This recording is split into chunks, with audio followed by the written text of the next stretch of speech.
Welcome back to the Caribou Data Science channel. It's Monday, November the 2nd, 2020, election day in the U.S. Anyway, I'm going to try to uh, take a look at a comment I saw on Piler.com.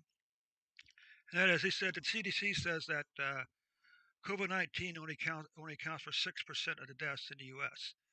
Uh, okay, or 6% of the total deaths in the U.S. That's a very easy uh, question to solve with basic math and basic plotting functions in R. So let's just take a look over here. I've already loaded part of the data, okay? I've already done the first part. What we look at is down here. This is the first part, it's critical.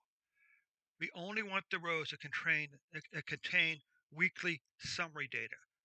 So that's gonna be rows that contain all ages and all sexes. So I create a new data frame called all_all. Then I simply divide the COVID-19 cases by all deaths, by the total deaths, and that gives me the percentage. That tells me what percentage of the total deaths COVID-19 account make up. Okay, then we basically do a plot here. All right. By the way, the current U.S. death total is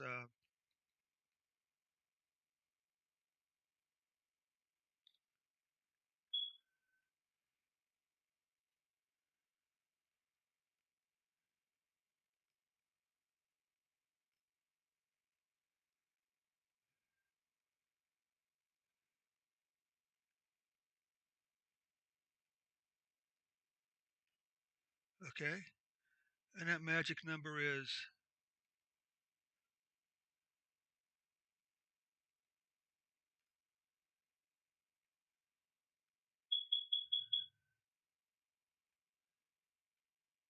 okay. You can see that the biggest killer is by far is heart disease with 655,000, followed by cancer with 599,000, which puts COVID-19 in a distant third place. There's a huge difference between 230,000 and 599,000 or 655,000.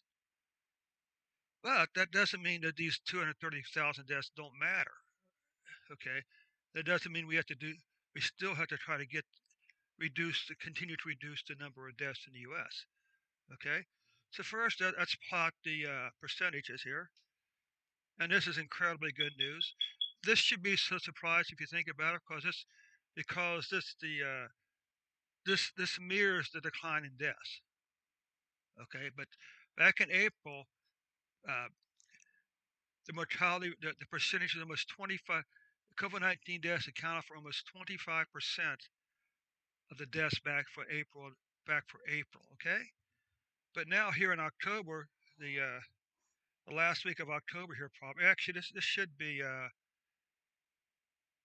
the first week of November, has fallen to about 2.5%.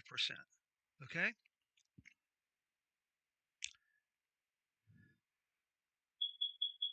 all right, and as long as these deaths continue to decline, this number here is going to decline.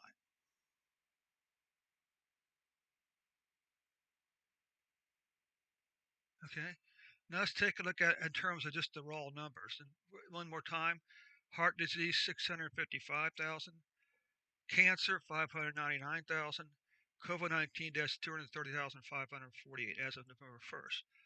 Now let's plot this. This gives us a perspective on uh, how much difference there is between the COVID-19 deaths and the total deaths. The fact still remains: COVID-19 deaths are declining, and as a result of these declining, the total deaths also decline. But along with total deaths declining, the ratio between the total deaths and COVID-19 deaths has also declined tremendously, tremendously. Okay. So anyway, this is good news. It's definitely good news. Uh, of course, as Ronald Reagan famously said, trust and verify. Rather than trust that gentleman's post, I decided to go out and look at the data for myself. And you should do the same. You shouldn't just blindly accept my reports. You should go out find a good source for the data, look at the data for yourself, do some simple analysis. I mean, you could do this plot here, okay, in Excel, okay. Also include the link to the two data sources in the description, in case you do want to use, say, go out and download the data and analyze it for yourself. And knowledge is. The the left hates facts. Okay, the left hates facts. The news media hates facts. The news media doesn't want you to know this information here. The news media doesn't want you to know that the difference between total deaths and COVID-19 deaths has been falling since April. They don't want you to see this huge gap uh, between total deaths and COVID-19 deaths either. Okay. So anyway, thanks so much for your time. Just follow, just bookmark this bookmark this video so you can also come back and take a look at it. Any questions, concern, comments, just put them in the description below. I'll be more than happy to try to answer them for you. So thanks so much for your time. We'll catch you on the next report.